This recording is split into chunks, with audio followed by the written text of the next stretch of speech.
मंडळी, मराठा आंदोलक मनोज जरांगे पाटील मराठ्यांचं भगवं वादळ घेऊन मुंबईच्या दिशेने निघाले। त्यांच्यासोबत प्रचंड मोठा ताफा आहे। काल एका आंदोलकाचा व्हिडिओ पाहिला, त्याचं नाव काय माहित नाही, पण ते आंदोलक चक्क सायकलवर मुंबईच्या दिशेने निघाले। वाटेतल्या पावसाच्या सरी त्यांच्या निर्धाराला तोडू शकला नाही। अंगावर साधा रेनकोट नाही, तशा अवस्थेत ते मोठ्या जिद्दीनं अंतर कापतायत। खरं सांगू, फॉर्च्युनरच्या पुढच्या सीटवर बसून भाकर खाणाऱ्या नेत्यांच्या रीलमधल्या दिखाऊ साधेपणापेक्षा सायकलवरचा तो माणूस खरा गरजवंत आणि रियल वाटला। पिढ्यानपिढ्या सत्तेच्या उभीला बसलेले फॉर्च्युनरचं ऐश्वर्य मिरवणारे प्रस्थापित एका बाजूला आणि रोजच्या पोटाची तजवीज करण्यासाठी धडपडणारे दुसऱ्या बाजूला, अशी प्रचंड मोठी दरी मराठा समाजात आहे आणि ते वास्तव आहे। काही लोकांचे कारखाने आणि फॉर्च्युनर दाखवणं उपेक्षितांच्या प्रश्नावरचं उत्तर असू शकत नाही। ती अस्वस्थता संवेदनशीलपणे समजून घ्यावी लागेल। त्या अस्वस्थतेचं दृश्य रूप मनोज जरांगे पाटील यांचं आंदोलन आहे, ज्या तडफेनं मराठवाड्यातील सामान्य माणूस आंदोलनात उतरलाय। तीच मनोज जरांगे पाटील यांची खरी ताकद आणि आंदोलनाची खरी शक्ती आहे।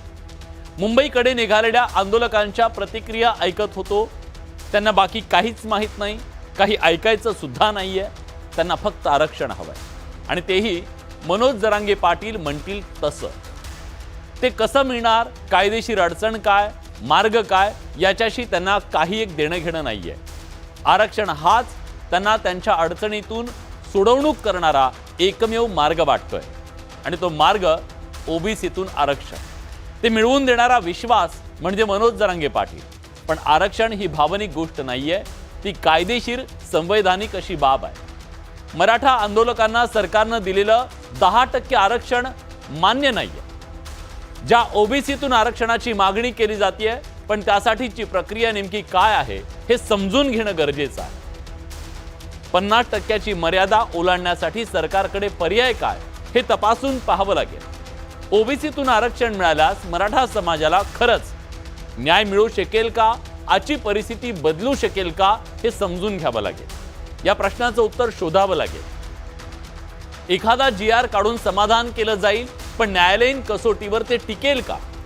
ओबीसीतल्या 350 जातींचा आरक्षणामुळे खरंच किती उत्कर्ष झाला हेही आपल्याला तपासावं लागेल। जर मेडिकलच्या प्रवेश प्रक्रियेमध्ये SCBC EWSच्या मेरिटपेक्षा ओबीसींचं मेरिट जर जास्त आहे, तर मग ओबीसीतल्या आरक्षणाचा आग्रह खरंच मराठा समाजासाठी फायदेशीर ठरेल का, याची चर्चाही आपल्याला करावी लागेल। राजकीय आरक्षणासाठीची ओबीसी आरक्षणाची मागणी होतीये का, हे आपल्याला विचारावं लागेल। म्हणून आज आपण चर्चा करणार आहोत या मुद्द्यावरती, आणि आज आपण कुठल्याही राजकीय पक्षाच्या नेत्यांसोबत करणार नाही। आज ही चर्चा आपण करणार आहोत या लढाईमध्ये कायदेशीर लढाई लढणाऱ्या त्या प्रत्येक स्टेक होल्डर सोबत, कायदे तज्ञांच्या सोबत। म्हणून या चर्चेत सहभागी होण्यासाठी आज आपल्या सोबत मान्यवर पाहुणे हे सगळे कायदे तज्ञ आज बोलवलेले आहेत। आपल्या सोबत कायदे तज्ञ ॲडव्होकेट गिरीश राव सर आहेत। राव सर, स्वागत आहे तुमचं। आपल्या सोबत मनोज जरांगे पाटील यांचे वकील ॲडव्होकेट आशिष राजे गायकवाड या चर्चेमध्ये थोड्याच वेळात सहभागी होतील। या चर्चेत मराठा आंदोलक ज्यांनी ओबीसींच्या मधून आरक्षण मिळावं यासाठी पहिली याचिका केली औरंगाबाद उच्च न्यायालयामध्ये, आणि ते ॲडव्होकेट गजानन कदम आपल्या सोबत आहेत। मुंबई उच्च न्यायालय आणि संभाजीनगर हायकोर्टमध्ये ते प्रॅक्टिस करतात आणि कायदे तज्ञ आहेत। ते आपण त्यांच्याकडून जाणून घेऊया। ॲडव्होकेट मंगेश ससाणे सुद्धा या चर्चेमध्ये सहभागी झालेले आहेत, ओबीसी आंदोलक आहेत आणि वकील सुद्धा आहेत। आपल्या सोबत अजून एक पाहुणे येतील, ते ओबीसी आंदोलक म्हणून प्रकाश भागरत हे आरक्षणाचे अभ्यासक आहेत, ते सुद्धा आणि आंदोलक सुद्धा आहेत, त्यामुळे ते सुद्धा या चर्चेत सहभागी होते। पण या चर्चेची सुरुवात मला ॲडव्होकेट गजानन कदम यांच्यापासून करायची आहे। ती याच्यासाठी, गजाननजी, जेव्हा ही मागणी केली जाते, मनोज जरांगे पाटील म्हणतायत की आता पर्याय नाही, ओबीसी मधूनच आरक्षण हा एकमेव पर्याय आहे, असं तुम्ही सुद्धा मांडणी करताय का? तो एकमेव पर्याय आहे असं तुम्हाला वाटतंय? जी आताचा जो विषय आहे की हे खऱ्या अर्थानं ही जी लढाई आहे जरांगे पाटलांची, ही आता ओबीसीचं आरक्षण मागते, तर आता खऱ्या अर्थानं मराठा समाज हा ट्रॅकवर आलेला आहे। बरं, कारण की सुप्रीम कोर्टानं जे आपल्याला अगोदर जे महाराष्ट्र सरकारनं जे आरक्षण दिलं होतं, हा तर ते माननीय उच्च न्यायालय मुंबईनं ते आपलं बरोबर ठरवलं आणि ते सस्टेन झालं आणि मग त्याच्यानंतर सुप्रीम कोर्टात याचिका झाली आणि सुप्रीम कोर्टानं ते सगळं गायकवाड कमिशनच्या शिफारशी फेटाळून लावल्या आणि आपल्याला जे आरक्षण आहे मराठा समाजाला दिलेलं ते क्वॅश अँड सेट असाइड केलं, ते रद्द झालं.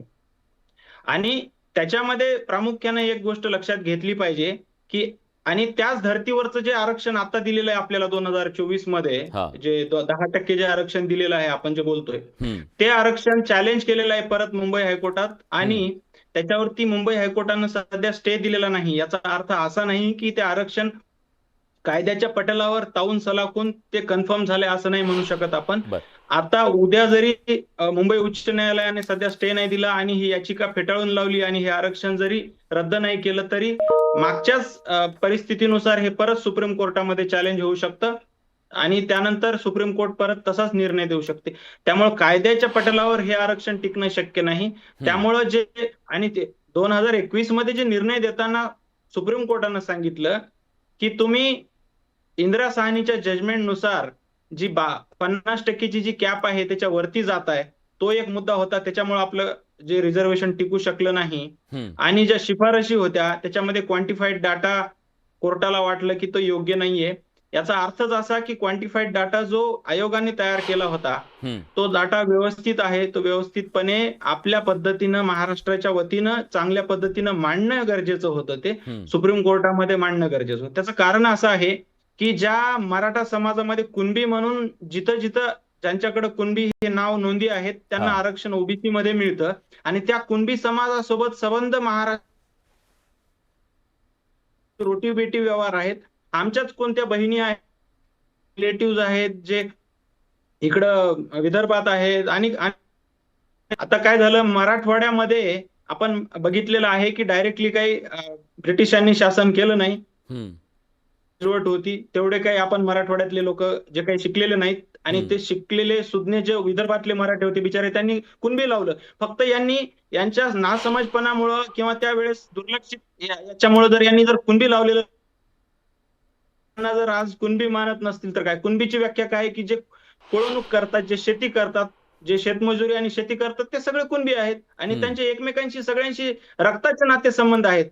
त्यामुळं ओबीसीच्या ज्या काही निकष आहेत त्याच्यामध्ये मराठा समाज जो आहे तो व्यवस्थित बसतो आणि त्यानुसार मराठ्यांना ओबीसी मध्येच आरक्षण मिळू शकतं. आता राहिला प्रश्न मग एवढा मोठा मराठा समाज यांना जे काही चाललंय सध्याचं गव्हर्नमेंटचं की आम्ही ओबीसीच्या आरक्षणाला धक्का नाही लावणार पण मराठ्यांना आरक्षण देणार, हे कुठेतरी चुकीची गोष्ट आहे. लक्षात घेतलं पाहिजे. आपण एक साध्या पद्धतीनं मोजणी करूया. आता थोडंसं मी इलॅबोरेट करतो, थोडा 2 मिनिटं अधिक वेळ घेईल मी, पण हे सांगणं गरजेचं आहे. हे सगळ्या स्टेक होल्डर्सला किंबहुना सगळ्या ज्या पार्टीज आहेत राजकीय सत्तेत जे आता आहेत आणि मागे जे सत्तेत होते ची गरज आहे आणि या गोष्टीकडे बघण्याची गरज आहे. 13% एससी समाज आहे महाराष्ट्रात, बांधवांना 13% आरक्षण मिळते आणि 7% एसटी आहे त्यांना 7% मिळतं, असं 20% मिळतं आणि एससी आणि एसटीला त्यांच्या लोकसंख्येच्या 100% म्हणजे लोकसंख्येच्या प्रमाणात आरक्षण मिळतं म्हणून 20% लोकसंख्येला 20% आरक्षण मिळतं. पण ओबीसीचं तसं आहे का नाही? ओबीसी बद्दल संविधान काय म्हणतं की ओबीसीच्या लोकसंख्येच्या 50% पेक्षा येत नाही ओबीसीला. याचाच अर्थ जर करता आपण टोटल 32% आरक्षण पकडूया ओबीसीचं, त्याच्यात एनटी, व्हीजे एनटी हे सगळं सब कंपार्टमेंट्स मी त्याच्यातच घेतो. त्यानुसार जर आपण पाहिलं विलासजी तर ते 32% आरक्षण जर सस्टेन करायचं असेल ओबीसी आणि सगळ्या जे ओबीसीचे सब कास्ट जे आहेत त्यांचं सगळ्यांचं आपण जर 32% जर सस्टेन करायचं असेल तर 64% लोकसंख्या पाहिजे त्यांची. 64 जर पकडली आपण 64 आणि ही 20 किती होते 84. त्याच्यात आपला जो उच्चभ्रू ब्राह्मण समाज आहे, बाकी जो समाज आहे त्यांचं 6% पकडू, ते झालं 84 आणि 6 झालं 90%. आपण मराठा आपला मुस्लिम समाज आपण 10% पकडू, तसा 17% आहे, पण आपण समजू की बाबा त्यांना ओबीसी मध्ये बऱ्याच त्यांच्या जाती समाविष्ट आहेत म्हणून त्यांचं 10% पकडू, ते झालं 100 झालं सगळं. आता मराठा समाजाचं जे आरक्षणाची याचिका फेटाळताना सुप्रीम कोर्टाच्या त्या जजमेंटनुसार आपल्याला एक आयडिया येऊन जाईल की साधारणतः एक 30% लोकसंख्या 30 ते 32%, पण 30% पकडूया आपण, मराठा समाजाची आहे. हम्म. याचा अर्थ किती होते लोकसंख्या महाराष्ट्रातल्या सगळ्या लोकांची? मग 130% होते. याचाच अर्थ आपण कुठेतरी गफलत करतोय. याचाच अर्थ मराठा समाजाची जी भाकरी होती ती आपल्या ओबीसी बांधवाच्या ताटात गेलीये आणि आता कुणालाच वाटत नाहीये की त्यांना परत द्यावी. याचाच अर्थ असा आहे की मराठा मी काही विचारतो ओबीसी आता, मला कळलं तुमचं असं म्हणणं आहे की मोठा घोटाळा झालाय आणि एक प्रकारे मराठा समाजाची जी सगळ्यात हक्काची मोठा भाकरी घोटाळा. होती ती भाकरी ओबीसींच्या ताटात गेलेली आहे. ती ताटातली भाकरीच आम्ही मागतोय. खरं तर मला त्याच्याबद्दलचं कायदेशीर मत जाणून घ्यायचंय राव सरांकडून, पण त्याच्या आधी ॲडव्होकेट मंगेश ससाणी यांच्याकडे जातोय. मंगेशजी, मांडणी जी त्यांनी आता केली त्याच्यावरचं तुमचं प्रतिपादन काय? दुसरी बाजू, हक्काची भाकरी काढून घेतली गेली, ओबीसींच्या वाटेला गेली असं त्यांचं म्हणणं आहे. ऑडिओ म्यूट आहे तुमचा. विलासजी, आता वकील साहेबांनी जी मांडणी केली ती खरं तर एकतर्फी होती. अत्यंत आदराने मी सांगतो कशी त्यांच्या. कारण की ते जे म्हणतात ते की आमची हक्काची भाकरी होती. मुळात जे ताट म्हणजे आरक्षणाचं तत्व काय, तर तत्व कशापासून तरी संरक्षण आहे. ज्यांना पर्याप्त प्रतिनिधित्व, इनएडिक्वेट रिप्रेझेंटेशन मिळालेलं आहे हजारो वर्षाच्या जातीच्या उतरंडीमुळे, तर त्यांच्या संरक्षणासाठी 340 कलम संविधानामध्ये आहे. आणि मग कुठेतरी ज्या प्रस्थापित जाती आहे, ज्या राज्यकर्त्या जमाती आहे, त्यांच्यापासून कुठेतरी तुम्हाला नोकरीमध्ये, शिक्षणामध्ये, राजकारणामध्ये संरक्षण मिळावं आणि प्रतिनिधित्व मिळावं, याच्यासाठी हे आरक्षणाचं तत्व आहे. त्यामुळे आम्हाला ते ताट तुमच्या ताटातनच आम्हाला चतकोर कुठेतरी पोटभर मिळावं म्हणून तरी ते आरक्षणाचं तत्व आहे. ते आता एक ताट येतं बघा, त्याच्यामध्ये कप्पे केलेले असतात. तसाच कप्पा एससी साठी आहे, एसटी साठी आहे. कारण की प्रस्थापित जाती तुम्हाला प्रतिनिधित्व देणार नाही आणि हे आरक्षणाचं तत्व आहे. तुम्ही गफलत करू नका. हे प्लेन ताट नाहीये. कप्पा कशासाठी केलेला आहे, तर संरक्षणासाठी. आता राहिला दुसरा प्रश्न, यांनी जे आता जो 5 मे 2021चा त्यांनी जे गणित मांडलं त्याच्याबद्दल सांगू शकाल तुम्ही? 130% कसं काय होईल असं ते म्हणतायत? नाही, हे गणित असं मोगम बऱ्याच दिवसापासून मांडलं जातंय. याच्यामध्ये एससी एसटीची दशवार्षिक डिकेडल कास्ट सेन्सस होतो प्रत्येक जिल्ह्यामध्ये, त्याचं प्रमाण कमी जास्त आहे. आणि जे आपण म्हणतो की शेड्युल्ड एरियाज आहे, जे 5 ते 6 जिल्हे आहेत, त्याच्यामध्येच हे प्रमाण 20% पर्यंत जातं एससी एसटीचं. त्याच्यामुळं मुळातच ही मांडणी चुकीची आहे. तुम्ही जे तुमचे याच्यातले जे जिल्हे आहेत, म्हणजे नागपूर, गोंदिया वगैरे, त्यानंतर पालघर, अशा याच्यामध्ये एक्सटेंड होतं, ते 20%च्या वरती जातं. त्याच्यामुळे सगळीकडेच अशी हे नाहीये. दुसरा विषय, ओबीसीची जी आकडेवारी होती लास्ट नॉन कास्ट सेन्स 1931चा, त्याच्यामध्ये भारतामध्ये 54% ओबीसीची लोकसंख्या होती. महाराष्ट्राची किती लोकसंख्या आहे बरं? काही आहे त्याचा आकडा आपल्याकडे? मग हे कुठल्या आधारावर ओबीसीना जे 27% आरक्षण दिलं त्याचा आधार काय? नाही, सांगतो मी. ज्या वेळेस हे मंडलचा विषय आला त्यावेळेस मुळात आपल्या आरक्षणाचं तत्व एससी एसटीला 20% आरक्षण होतं आणि 10% ओबीसीला, म्हणजे बीडी देशमुख कमिटीच्या वेळेस जे 14% आणि 4% व्हीजेएनटीला होतं, असं 34% आरक्षण होतं. पण इंदिरा साहनीच्या खटल्यामध्ये 9 जजच्या कॉन्स्टिट्युशनल बेंचने बऱ्याच गोष्टीवर उहापोह केला आणि तिथं मुळातच इंदिरा साहनी आणि तिचे जे सहकारी होते हे गुणवत्तेच्या साठी भांडत होते की 50% हे गुणवत्तेसाठी आहे. मग ते कुठंतरी 50% मध्ये बसवावं म्हणून ते राहिलेल्या 34% मध्ये 14% वाढवलं. हे असं गणित झालेलं आहे. कुठल्याही वाढवले जर असेल ते जर वाढवलेलं असेल तर मग ते मराठा समाज म्हणतो आम्हाला द्या ना, ते असं देता येईल का? मुळात मी परत तेच म्हणतोय, आम्हाला द्या, तुम्हाला द्या. मुळात आरक्षण म्हणजे सोशली आणि एज्युकेशनली बॅकवर्ड क्लासेस साठी जो समाज सामाजिक मागास आहे. नाही, ठीक आहे. पण एक आहे, वकील साहेब मला सांगा, तुम्ही आता बोलताना म्हणालात की ते एक्स्ट्रा जे होतं ते वाढवलं. आता ते एक्स्ट्रा जे आहे ते आता समजा मराठा समाजातल्या व्यक्तींचं असं म्हणणं आहे, आंदोलकांचं असं म्हणणं आहे की ते जे एक्स्ट्रा आहे ना ते त्या एक्स्ट्रामध्ये आम्हाला बसवा. आता त्याच्याबद्दलची पडताळणी काय ती मी त्यांना विचारतो, आपले कायदे तज्ञ आहेत त्यांना विचारतो. पण हे एक्स्ट्रा आहे की नाही सांगतो मी. एक्स्ट्रा नाहीये, मुळात कमी होतं. मुळात 34%च कमी होतं.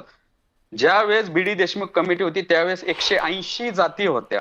त्याच्यानंतर मग ते JR त्यानंतर मग इंदिरा साहनी ज्यावेळेस मंडल आयोग लागू केला, त्यानंतर जोपर्यंत 2000 सालचा मागासवर्ग आयोग अधिनियम आला आणि मागासवर्ग आयोग नेमायला सांगितलं, त्याच्या आधी एक गॅप होता. त्याच्यामध्ये मुटाटकर कमिटी होती. अशा प्रत्येक राज्याच्या कमिट्या होत्या. या मुटाटकर कमिटीने त्यावेळेस व्हेरीफाय केले आणि ती संख्या वाढत वाढत मग 260 झाली, 280 झाली, आता ती 340 झाली. त्याच्यामुळं वाढीव आहे हे अजिबात नाहीये, मुळात कमी होतं. मुळामध्ये जर आपण मंडल आयोगाचं हे केलं तर त्याच्यामध्ये 280 जाती डिफाईन केल्या महाराष्ट्रातल्या. पण त्या आल्या कधी? त्या मुटाटकर कमिटी नंतर खत्री कमिशन. आतापर्यंत 53 रिपोर्ट आहेत. मुटाटकर झालं, खत्री झालं, त्याच्यानंतर सराफ आलं, बापट आलं. मग ह्या सगळ्यांनी डिफाईन केल्या ना जाती. सामाजिक मागासले पण तपासलं नाही, ऍड करत गेलं. त्यामुळं एक्स्ट्रा कोणाचं काही नाही. मुळात मी तर म्हणतो कमी आहे. बरं, ठीक आहे. तुमचं म्हणणं आहे कमी आहे, त्यांचं म्हणणं आहे एक्स्ट्रा आहे, घोटाळा आहे याच्यामधला. कायदेतज्ञ ॲडव्होकेट गिरीश राव आपल्या सोबत आहेत. राव सर, एखाद्या समाजाला, एखाद्या जातीला जेव्हा OBC मध्ये टाकायचंय, त्याची वर्गवारी करून टाकायचंय, तर त्याच्याबद्दलची प्रक्रिया नेमकी काय आहे? या निवडणुकीच्या आधी सुद्धा काही जातींना आता आपण OBC मध्ये टाकल्याचं बघितलं. त्यानंतर आता ससाणे सरांनी सांगितलं त्याप्रमाणे काही 101 जाती तर मंडल आयोगाच्या नंतर पुन्हा टाकलेल्या आहेत. तर ही एखादी जात अशी उचलून OBC मध्ये टाकण्याची प्रक्रिया काय आहे? कधी टाकलं जातं? त्याच्यासाठी पहिले कमिशन नेमावं लागणार. कमिशनने त्याचं कन्क्लुजन आलं पाहिजे की ही जमात किंवा जात आहे ती OBC किंवा कुठल्याही रिझर्वेशन कॅटेगरीमध्ये राहिली पाहिजे. जर त्या कॅटेगरीवर राहिली तर ते रेकमेंडेशन करतील. त्या रेकमेंडेशनच्या बेसिसवरती त्यांना त्याच्यानंतर ते GR काढतील किंवा मग जर कायदा बनवायचा तो कायदा बनवतील. तर आता जर आपण जर मराठा समाजाबद्दल जर बोलतोय, आता जो आपला जो विषय आहे, त्यांचे काय फोर्स करतायत की नाही आम्हाला OBC मध्येच पाहिजे. तर पहिली गोष्ट आपल्याला हे समजलं पाहिजे, जे रिझर्वेशन आरक्षण आपण बोलतो त्याचा उद्देश काय आहे. उद्देश आहे की आता कॉन्स्टिट्यूशन मध्ये वापरलेला शब्द ऍडव्हान्समेंट म्हणजे अपलिफ्टमेंट. जर अपलिफ्टमेंट कोणाला पाहिजे, जी जात किंवा समाज जो खालती आहे त्यांना तो ऍडव्हान्समेंट पाहिजे. त्याच्यासाठी आपण एकदा हा पहिला प्रयत्न केलेला 2018 साली जेव्हा आंदोलन झालेलं तेव्हा आपल्याला 2018 साली पहिला कायदा आलेला. तो कायद्यामध्ये 16% 16% रिझर्वेशन होतं आणि ते रिझर्वेशन बॉम्बे हायकोर्ट आणि ग्राह्य धरलेलं. फक्त त्यांनी तो पर्सेंटेज होते तर 12 आणि 13 केलेले, पण सुप्रीम कोर्टाने ते रद्द केलेला. म्हणजे ह्याचा अर्थ असं, कारण जेव्हा तुम्ही 50%ची बाउंड्री जेव्हा क्रॉस करतात तेव्हा कॉन्स्टिट्युशनली त्याची जी स्क्रुटिनी होते ती खूप स्ट्रिंजंट होते. नाही, मग मुद्दा हा आहे की आता ज्या सगळ्या जातींना OBC मध्ये टाकलं गेलं तो सगळा ते फॉलो केलं गेलं का? तुम्ही जी प्रोसेस सगळी सांगितली आता, एखाद्या जातीला OBC मध्ये टाकण्याच्या बद्दलची जी प्रक्रिया आहे ती सगळी प्रक्रिया पार पाडली गेली का? तुम्ही देताय उत्तर त्याचं? मंगेशजी. मी एकदम जबाबदारीने सांगतो. याच्यामध्ये मी 10 वर्षापासून काम करतोय. माझ्याकडे 1 ते 57 रिपोर्ट्स आहे. अगदी BD देशमुख कमिटीपासून, मुटाटकर समितीपासून सगळे रिपोर्ट्स आहे. मी तुम्हाला त्यांचा टेन्युअर सांगतो. मुटाटकर समिती 1 नोव्हेंबर 1992 यांनी 147 जाती त्यांच्या टेन्युअर मध्ये मागासले पण तपासून शिफारस केली आणि सरकारने त्यात घेतल्या. मुटाटकर समितीचं रूपांतर खत्री कमिशन मध्ये झालं. ज्यावेळेस इंदिरा साहनी मध्ये सांगितलं की राज्याचं कमिशन करा. 1995 ते 2021 पर्यंत याचं टेन्युअर होतं खत्री कमिशनचं. त्यांनी पण 20-30 जाती त्यांनी घातल्या. नंतर बापट कमिशन आलं 2004 ते 2008. या बापट कमिशन नंतर सराफ कमिशन आलं 2008 ते 2012. सराफ कमिशन नंतर बाटिया कमिशन आलं 2013. जस्टिस बाट. त्यामुळं ह्या जाती अशाच आल्या, GR आल्या तशा. माझ्याकडे सगळे रिपोर्ट्स आहेत, 1000 पानाचे रिपोर्ट्स आहेत. त्यामुळं सामाजिक मागासलेपण हे तपासल्या गेल्यानंतर आणि हे रिकमेंडेशन केल्यानंतर सरकारचा कॉल असतो. कमिशन त्या कमिशनच्या ऍक्ट नुसार फक्त सुचवतं आणि सरकारने ते घेतलेले. त्यामुळे कोणतीही जात बेकायदेशीर आणलेली नाही, फॉलो केलं नाही असं अजिबात नाही. ठीक आहे. आरक्षण अभ्यासक आणि त्याचबरोबर OBC आरक्षणाचे अभ्यासक प्रकाश भागरत आपल्या सोबत आहेत. प्रकाशजी, गेली अनेक दशकं तुम्ही लढताय.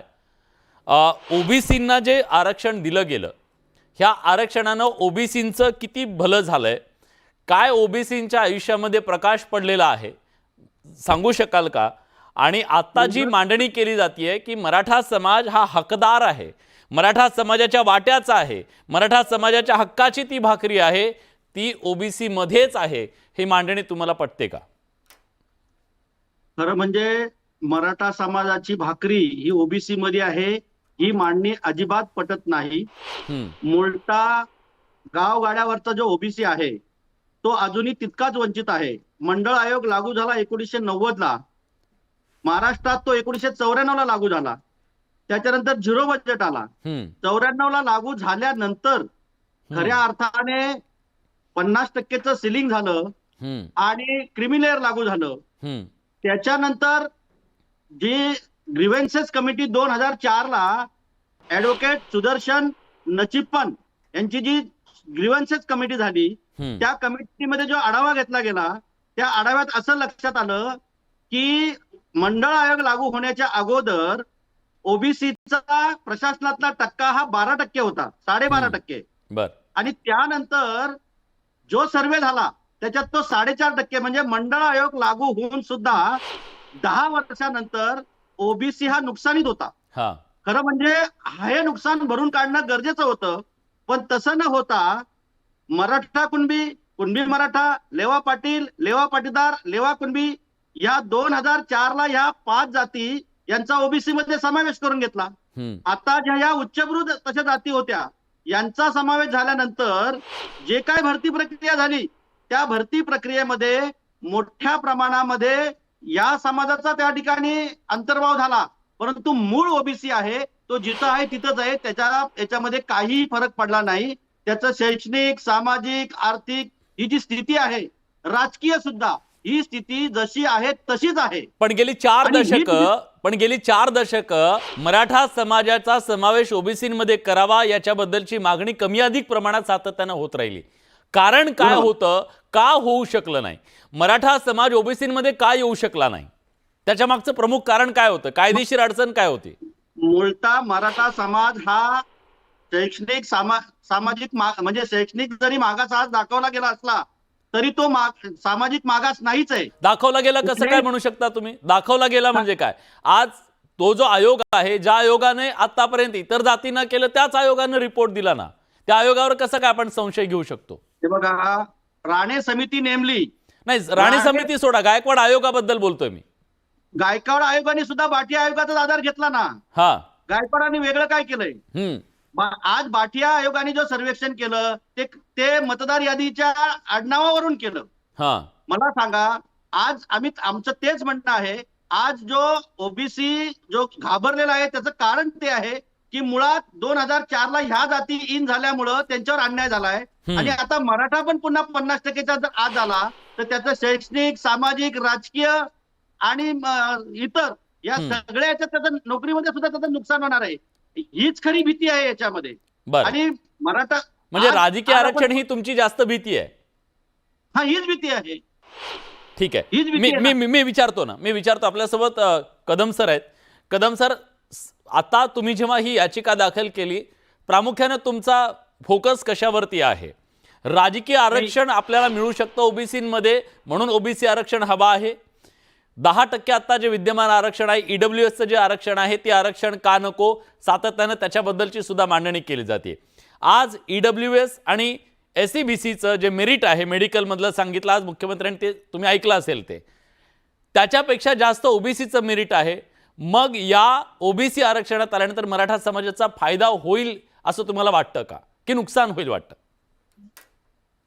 नाही, काय की ओबीसी मध्ये आल्यावरती परमनंट आणि परपिच्युअल कुठेतरी सोल्युशन मराठा समाजाला मिळणार आहे. कारण आता जे आरक्षण दिलेलं आहे 10% महाराष्ट्रामध्ये एससीबीसीचं, ते किती वर्ष किती काळ टिकणार आहे ते सगळ्यांनाच माहिती आहे. ते काही सुप्रीम कोर्टाच्या पटलावरती टिकू शकणार नाही. कारण ज्या लाईन वरती 2021 मध्ये जे 16% आपलं आरक्षण सुप्रीम कोर्टामधून क्वॅश झालेलं आहे, तीच लाईन आता आहे. आता काही वेगळं काही नाहीये. त्यामुळं मुळातच असं आहे. आणि यांचं जे मत आहे, आता ज्यांनी सांगितलं आपल्या तज्ञांनी, की मराठा समाज आल्यावर अजून आमच्या ताटातली भाकरी हिसकावल्या जाईल किंवा आम्हाला जे काही आहे त्यांचं तर मत आहे की हे कमीच आहे. बरं, साधी गोष्ट आहे आता मी जी सांगितली, हे एकदम स्ट्रेट जॅकेट फॉर्म्युला आहे की एससी आणि एसटीला त्यांच्या संख्येच्या प्रमाणात म्हणजे 100% मिळते आणि ओबीसीला त्यांच्या लोकसंख्येच्या 50% मिळते.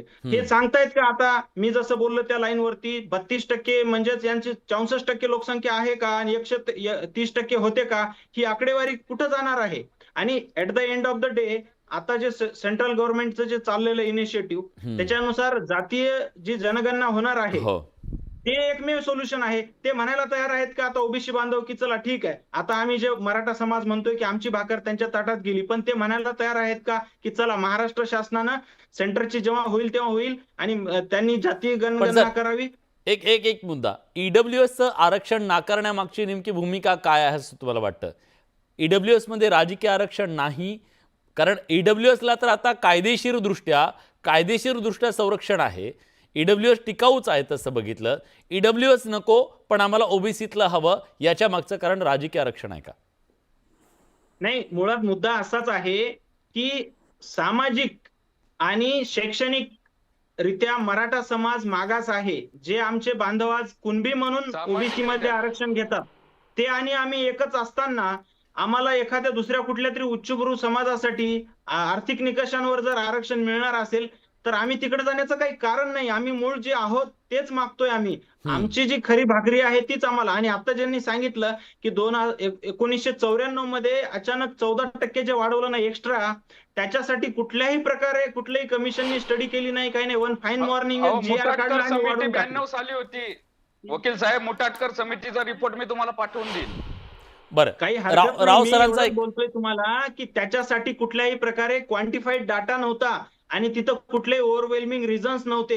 एक लक्षात घ्या, जर करता मराठा समाज ओबीसी मध्ये आला आणि तुम्हाला वाटत असेल की त्या कंपार्टमेंटमध्ये गर्दी होईल आणि आम्हाला जास्त मिळणार नाही, उलट मराठा समाज आल्यामुळे क्वांटिफाईड डाटाच्या जोरावरती 50%ची जी कॅप आहे इंदिरा साहनीच्या जजमेंटच्या डायरेक्शन नुसार ती सुद्धा वाढवल्या जाऊ शकते. त्याचं कारण असं आहे की आपल्याला स्पेशल रिझनिंग द्यावे लागतील.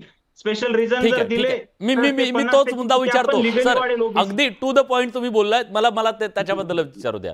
मंगेशजी, समजा मराठा समाज आता ओबीसीमध्ये आला तर ओबीसीचं जे आता 27% आरक्षण आहे ते पुढे जाऊ शकतं ना, कारण इथल्या मागासांची संख्या इतर राज्यांमध्ये ज्या प्रकारे जिथं मागासांची संख्या जास्त असेल समजा, तर मग तिथलं आरक्षण सुद्धा जास्त आहे. अशा प्रकारची रचना होऊ शकते महाराष्ट्रामध्ये सुद्धा. आणि त्या केसमध्ये सुप्रीम कोर्टात जाऊन 50%च्या वरची कॅप आपण ओलांडू शकतो का? कायदेशीर अडचण काय त्याच्यात?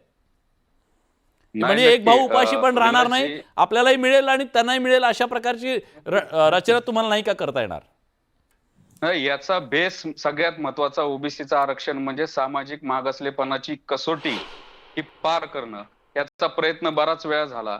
नारायण राणे कमिटीच्या वेळेस झाला, त्याच्यानंतर जस्टिस एम.जी. गायकवाडांच्या वेळेस झाला आणि 2021ला स्ट्राईक डाऊन केलं. आता परत तिसऱ्यांदा प्रयत्न केला, शुक्रे कमिटीचा रिपोर्ट सादर केलेला आहे. मी वकील साहेबांच्या आणि आपल्या सगळ्या महाराष्ट्राच्या रेफरन्ससाठी सांगतो, इंदिरा साहनीचे तुमचा जे 770 नंबर पॅरा आपण वाचावा सगळ्यात, तर याच्यामध्ये स्पष्टपणे लिहिले काही डॉमिनंट कास्ट काही रिझन देऊन अशा प्रकारे घुसण्याचा प्रयत्न करतील आणि संविधानिक अधिकारांचा गैरवापर करतील. त्यानंतर जयश्री पाटीलचे मी आवर्जून सगळ्यांना सांगतो, जयश्री पाटील जो खटलाय म्हणजे आताचं जे गायकवाड आयोग स्ट्राईक डाऊन केला 2021च्या काळात दिलेल्या आरक्षणाच्या त्याच्यामध्ये येस त्याचा पॅरा नंबर 307, 308 ते 326 हे सगळे पॅरा म्हणजे डोळ्यात अंजन घालून वाचावे. यातला 326चा सगळ्यात शेवटचा मी सांगतो, we are in the view that conclusion drawn by commission is not supportable from data collected. The data collected and tabled by commission as note above clearly proves that Marathas are not socially educationally backward. Exactly. मला please माझ्याकडे वेळ कमी आहे. मी 2 प्रश्न त्या दोघांना पण घेतोय. सर, सुप्रीम कोर्टानं जेव्हा आधीच्या आरक्षण नाकारताना सोशली बॅकवर्ड नाकारलेलं आहे, तर मग अशा परिस्थितीमध्ये सोशल बॅकवर्ड क्लासमध्ये मराठा समाजाला टाकणं किती चॅलेंजिंग असेल, किती सोपं असेल? अधिक राव सर तुम्ही आणि नंतर शेवटची कमेंट कदम सर. पहिल्या रिपीटेडली सांगितलं गेलं की परत ती स्क्रुटिनी होणार आणि सुप्रीम कोर्ट हा कायदा जो 2024चा आहे तो रद्दबातल करेल. हा. मला वाटत नाही तसं काय होणार आहे, कारण काय झालं त्याच्यानंतर कॉन्स्टिट्युशनल चेंज झाला 2019 मध्ये, ज्याच्याने 10% आरक्षण जो EWS मध्ये येतो ते अलाउड झालं आणि तो कायदा पण सुप्रीम कोर्टमध्ये चॅलेंज केलेला होता आणि सुप्रीम कोर्टाने त्याच्यामध्ये काही दखल दिला नाहीये. त्याच्यामुळे आज आपल्याकडे कॉन्स्टिट्युशनल प्रोव्हिजन आहे ज्याच्या आधारे हा 10% इकॉनॉमिक बॅकवर्ड मिळू शकतो. त्याच्यामुळे तो मला वाटत नाही बॉम्बे हायकोर्ट पण रद्दबातल करेल किंवा पुढे सुप्रीम कोर्ट पण रद्दबातल करेल. मग तोच तर मुद्दा आहे ना, त्यांचं तेच म्हणणं आहे की हे टिकू शकणार नाहीये आणि म्हणून अडचण आहे. कदम सर, EWS का घेत नाहीये? ठीक आहे, मी त्याच्याबद्दल त्यांना विचारतो. सर त्याचं पण उत्तर द्या. आणि दुसरं म्हणजे जर या आधी सुप्रीम कोर्टानं सामाजिकदृष्ट्या मागास मानलेलं नाही तर मग थेट उचलून ओबीसी मध्ये टाकणं, मग ते चॅलेंज नाही का होणार? उद्या सरकारी आंदोलक आलेत म्हणून एका कागदावरती लिहून देईल समजा, म्हणजे असं काही होत नाही, पण कागदावरती त्यांनी दिलं आणि ते पुन्हा चॅलेंज झालं तर पुन्हा समाजाची फसवणूक नाही का होणार? नाही, याच्यात मुळात मुद्दा असा आहे की 2021 मध्ये सुप्रीम कोर्टानं जे सामाजिक मागासलेपण जे आहे ते एक्सेप्ट केलं नाही, जे आपण बोलतोय. खरं म्हणजे तिथं कुठंतरी आपण महाराष्ट्र शासनाच्या वतीनं आपण तिथं कमी पडलो. मग गव्हर्नमेंट कुणाचीही असो, आपण त्या पद्धतीनं तिथं मांडणी करण्याची गरज होती. क्वांटिफाईड डाटा आहे. मला लक्षात एक आणून द्यायची गोष्ट की जो कुणबी समाज आज ओबीसी मध्ये आहे, जो आमचा सगळ्या सोयरा आहे, त्यांनी जर मागासले पण जर एक हे होत असेल, जर त्यांचे जे देव आहेत, त्यांचे जे काही रूढी चालीम परंपरा आहेत, लग्नाच्या पद्धती आहेत, सगळ्या आहेत त्या एकच असतील, त्यांचा पण व्यवसाय शेती असेल, आमचा पण शेतीचा असेल, हेच सगळे टचस्टोन आहेत, हेच सगळे निकष आहेत, वेगळं काही होणार नाही याच्यामध्ये. त्यामुळे ह्या सगळ्या गोष्टी सस्टेनेबल आहेत. फक्त आपल्याला त्याच्यासाठी कठोरात कठोर मेहनत घ्यावी लागेल आणि इव्हन जातीनिहाय जनगणना जी आहे ती सुद्धा करायला काही हरकत नाही. महाराष्ट्र शासनाने पण आणि ती करायला हवी. माझं तर म्हणणं आहे एकदा या महाराष्ट्रात दूध का दूध पाणी का पाणी व्हायला हवं. आणि सगळ्यात महत्त्वाचं म्हणजे या महाराष्ट्रामध्ये खरे जे वंचित आहेत ना, ज्यांना आरक्षणाची गरज आहे, ते पण कधीतरी सरकारी दरबारी त्या कागदावरती यायला हवेत अशी सुद्धा अपेक्षा आहे. कारण आरक्षणाचा हा सगळा जो गोंधळ आहे त्यातून एकदा सुसूत्रता यामध्ये आली तर खऱ्या लाभार्थींपर्यंत आरक्षणाचं पाणी जाईल अशी आशा सुद्धा आपण करूया. पण ही चर्चा आज सुद्धा पूर्ण राहिलेली आहे. आता सगळे सोयरीचा जो मुद्दा काढलेला आहे त्यानंतर खऱ्या अर्थानं मराठा समाजाला ओबीसीमध्ये जाण्याच्या संदर्भातली ती एक पायवाट असू शकेल का, त्याच्याबद्दलची चर्चा आपण करूया. पण प्रेक्षकांचं काय मत आहे बघा. प्रेक्षकांनी आपलं मत काय नोंदवलंय? मराठा समाजाला न्यायासाठी ओबीसी आरक्षण हाच एकमेव पर्याय आहे का असा प्रश्न जेव्हा आपण विचारला तेव्हा 83% लोकांना वाटतंय होय, 17% लोकांना नाही असं वाटतंय. आज जनभावना ही आहे आणि त्यामुळे सरकारला आता या जनभावनेला द्यायचंय एक समाधानकारक उत्तर आशेनं आलेल्या त्या हजारो लाखो माणसांना जे घरात वाट बघतायत त्यांना सुद्धा. आज या चर्चेत आपण सगळेजण आलात, आपली भूमिका मांडली, त्याबद्दल सगळ्यांचे मनापासून आभार. बडे मुद्दे चर्चेत आपण इथे थांबतोय. धन्यवाद.